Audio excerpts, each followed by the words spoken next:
Il est difficile d'expliquer à quelqu'un qui valorise le travail les raisons qui te poussent à ne pas en vouloir. Salut à toi, moi c'est Lukman Koulibaly. Ici, je te parle de développement personnel, de business et de gestion des finances. Alors, si ce sont des thématiques qui t'intéressent, n'hésite pas à t'abonner, à liker et à activer la cloche de notification. Aujourd'hui, je vais te résumer le cadran du cash flow de Robert Kiyosaki. Et d'ici la fin de la vidéo, s'il plaît à Dieu, tu sauras ce que c'est que le cadran du cash flow et tu sauras également dans quel cadran tu te trouves. Tu es prêt? C'est parti. La leçon la plus importante de ce livre, c'est qu'il n'est pas nécessaire d'avoir de l'argent pour gagner de l'argent. Ce qu'il faut, c'est avoir un rêve, beaucoup de détermination, la volonté d'apprendre rapidement et l'habilité de maximiser les atouts que Dieu nous a donnés. Il faut également déterminer dans quel volet du cadran nous voulons tirer nos revenus. Qu'est-ce que le cadran du cash flow? Le cadran du cash flow est un concept de Robert Kiyosaki qui représente graphiquement les types d'emplois et les sources de revenus selon qu'on soit employé, travailleur autonome, propriétaire d'une grande entreprise ou investisseur. Chacun de ces cadrans porte des exigences, des avantages et des inconvénients en son sein. Et chaque cadran est basé sur un système de pensée et une manière de gagner de l'argent qui le rend unique. Aussi, l'on peut être pauvre ou riche dans chaque cadran, tout dépend de la façon dont on aborde les choses. Mais cela ne veut pas dire que les cadrans sont égaux. Les chances de succès financier sont plus élevées à droite du cadran qu'à gauche du cadran. Autrement dit, il y a plus de chances d'être riche en étant propriétaire d'une grande entreprise ou investisseur plutôt qu'en étant employé ou travailleur autonome. Dans le cadran E, la source principale de revenus est le salaire. Les personnes qui évoluent dans ce cadran échangent principalement leur temps contre de l'argent. Elles n'ont pas de système d'entreprise. Elles ne représentent pas elles-mêmes un système. Elles travaillent pour un système. Dans leur discours, les personnes qui évoluent dans ce cadran font beaucoup ressortir les notions de sécurité et d'avantages sociaux. Vous pouvez les entendre dire « Je cherche un emploi stable, bien rémunéré, qui offre d'excellents avantages sociaux » ou « Le travail, c'est la sécurité et l'assurance d'avoir un salaire par mois ». Le problème, c'est que le mot sécurité est associé à la notion de peur. Si une personne qui évolue principalement dans le cadran E, c'est-à-dire dans le cadran des employés, ressent de la peur, alors le besoin de sécurité transparaît dans son discours. Les mots avantages sociaux traduisent leur désir de recevoir une sorte de récompense additionnelle, une compensation bien précise et garantie. Pour les employés, la notion de sécurité est beaucoup plus importante que l'argent. Les employés peuvent être des présidents ou des concierges. Ce n'est pas tant ce qu'ils font qui les caractérise, mais plutôt l'attente contractuelle qu'ils ont avec la personne ou l'entreprise qui les embauche. Dans le cadran T, le cadran des travailleurs autonomes, l'on gagne de l'argent en fournissant ses propres services. Les personnes qui évoluent dans ce domaine échangent eux aussi leur temps contre de l'argent. Mais ce sont généralement des solitaires, c'est-à-dire des personnes qui croient que personne ne peut faire le travail mieux qu'eux. Ici, le concerné incarne lui-même le système de son entreprise, c'est-à-dire qu'il est à la fois son propre employeur, son propre employé et que son entreprise repose sur lui-même.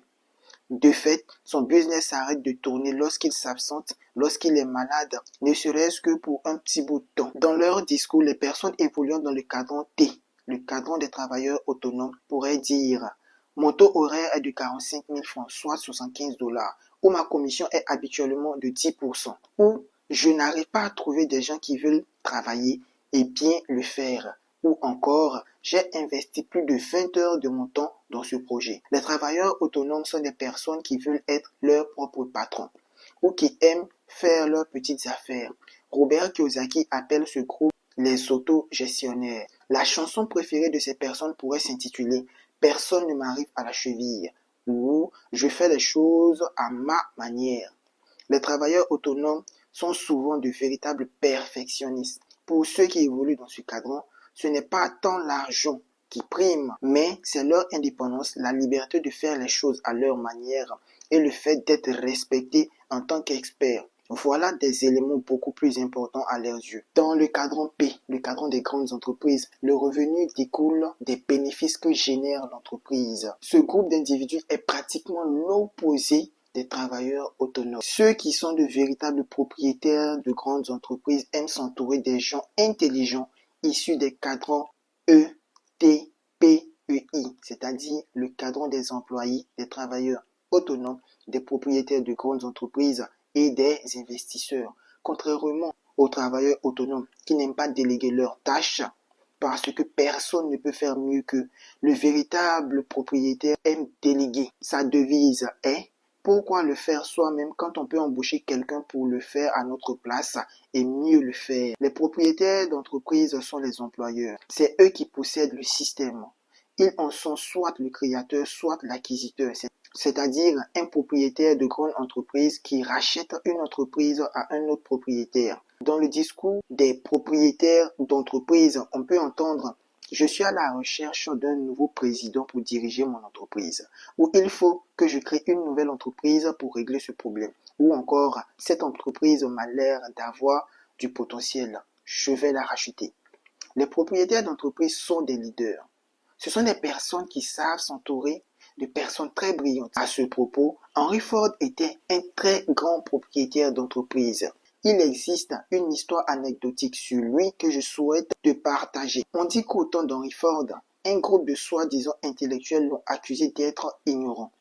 Il proclamait qu'il ne savait pas grand-chose. Alors, Henry Ford les a invités dans son bureau et les a mis au défi de lui poser n'importe quelle question, affirmant qu'il y répondrait. Ainsi, rassemblés autour de l'industriel le plus puissant de l'Amérique de l'époque, ils ont commencé à le questionner.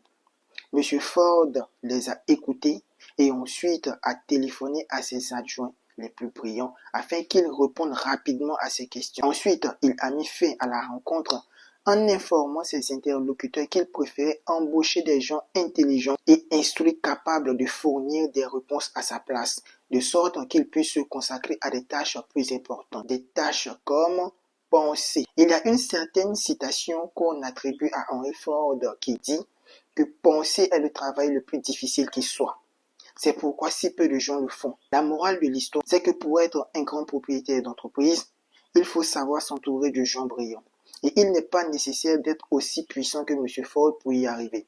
Pour cela, tu peux lire le livre Start With Why de Simon Sinek pour savoir comment t'y prendre. Et je pense lire et résumer ce livre NC4 Inch'Allah. Dans le cadran I, le cadran des investisseurs, le revenu découle des retours sur investissement. Les personnes qui évoluent dans ce cadran gagnent des revenus en plaçant leur argent dans des actions, dans l'immobilier ou même dans des entreprises. Leur argent travaille pour eux et génère des revenus passifs. Ces personnes ne possèdent pas de système au sens propre du terme, c'est-à-dire qu'elles ne possèdent pas d'entreprise. Elles ne possèdent que des parts d'un système, c'est-à-dire qu'elles utilisent leur argent pour acheter des parts des entreprises. Dans son discours, une personne du cadran I pourrait dire: mes revenus sont-ils basés sur le taux de rendement interne ou sur le taux de rendement net?